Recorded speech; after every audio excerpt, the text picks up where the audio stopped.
আসসালামু আলাইকুম। আমার সাথে আজকে উপস্থিত আছেন দেশের অন্যতম জনপ্রিয় কন্টেন্ট ক্রিয়েটার, মানবিক একজন মানুষ, জুয়েল ভাই। ব্রেন মেসেজ 001-এর জুয়েল ভাই। জুয়েল ভাইয়ের কাছ থেকে আমরা ছোট ছোট কিছু প্রশ্নের উত্তর জানবো। জুয়েল ভাইয়ের যাত্রাটা শুরু কবে থেকে?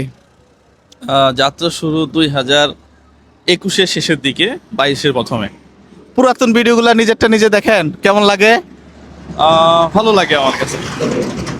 একজন নতুন কন্টেন্ট ক্রিয়েটর যদি শুরু করতে চায়, কিভাবে শুরু করবে এবং তার ইনভেস্ট বা কি কি ইনস্ট্রুমেন্ট থাকা উচিত? প্রথমে তার ফোন লাগবে, অনেক দামি ফোন?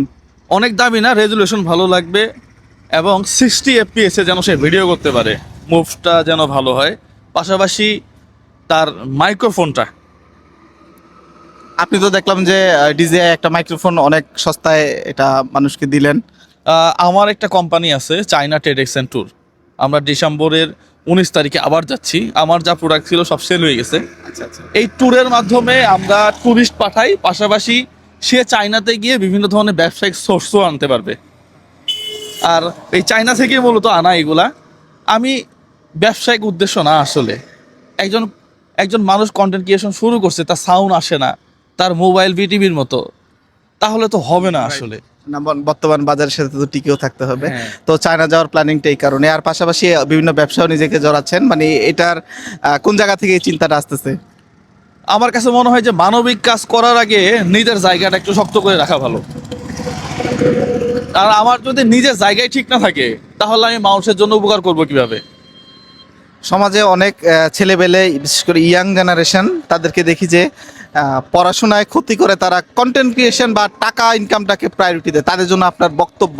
আমি এখনো চাকরিজীবী, আমার 2টা পেজ মিলে 7 মিলিয়ন ফলোয়ার। তা আমার চাকরি না করলে সমস্যা আছে? আমার রেস্টুরেন্ট না চাইলে সমস্যা আছে? এই চায়নাতে যে ব্যবসা শুরু করছি, চায়না ট্রেডেক্স অ্যান্ড ট্যুর, এখানে কি কম পরিশ্রম মনে হয়? অবশ্যই এটা থেকে আমাদের অনেক কিছু শেখার আছে। আর আরেকটা কথা যে রোজা যে ক্যাফে অ্যান্ড রেস্টুরেন্ট আপনার, আমরা যদি অভিযোগ করি, ধরেন আমি অভিযোগ করলাম একটু খাবারের দাম বেশি। আমরা ফ্রেশ খাবার দিতে পছন্দ করি, যে আমি 2 নাম্বার খাবার খাওয়াইতে পারবো না। না, এটাই সত্য। এবং যে মেসেজটা ডিরেক্ট ক্লিয়ার, উনি ক্লিয়ার কাট বলেন।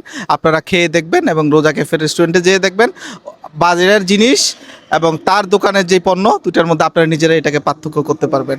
আচ্ছা, বর্তমানে তো জুলাই বিপ্লবের পরে 1-2 বছর পার করলাম, সামনে নির্বাচনী একটা আবহাওয়া আসতেছে এবং খুব দ্রুতই তফসিল ঘোষণা হবে। জুয়েল ভাই কোন দলকে সাপোর্ট করে? এটা অনেক বড় প্রশ্ন। আমিও বলি যে মানুষ জানুক আমি কোন দলে সাপোর্ট করি। কোন দল? আমিও জানতে চাই। তুমিও জানতে চাও?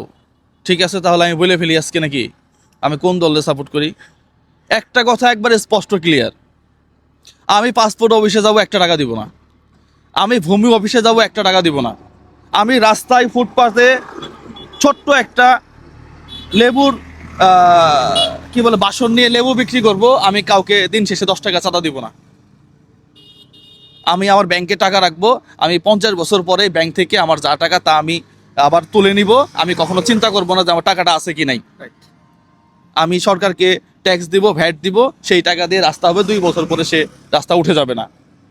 এই ধরনের যেই সরকার আসবে, সে হোক আওয়ামী লীগ, বিএনপি, তারপরে জামাত ইসলাম, অন্য যে কোনো দল, এনসিপি, তাকেই ভোট দিব। আমি সেই দলে আছি। চমৎকার কথা বলছে। আমরা দারুণ কিছু মেসেজ পেলাম আজকে জুয়েল ভাইয়ের কথাগুলো থেকে। মূলত প্রথম প্রশ্নে আসছি যে জুয়েল ভাইয়ের পুরাতন যে ভিডিও বা এখনের ভিডিও, জুয়েল ভাইয়ের ভিডিও শুরুই হয়েছিল এরকম সামাজিক প্রতিবাদ থেকে।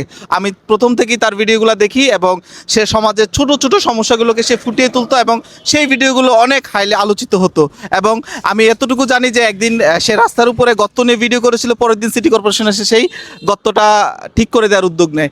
তো জুয়েল ভাই, আমাদের নতুন কন্টেন্ট যারা ক্রিয়েশন করতে আছে তাদের জন্য ছোট 2 লাইনে যদি কোনো পরামর্শ থাকে? পরামর্শ হচ্ছে কন্টেন্টের ভিতরে ভ্যালুয়েবল কিছু নিয়ে আসেন। ভিউ ব্যবসায় যদি বলে, মানে এই শব্দটার ব্যাখ্যা একটু দেন। তা এটা একটা সময়ে বাংলাদেশে তো প্রায় এখন 40 লক্ষের মানুষ বেশি বেকার। একটা সময় পরে একটা সাইট চলে যাবে শুধুমাত্র কন্টেন্ট ক্রিয়েশনের জগতে।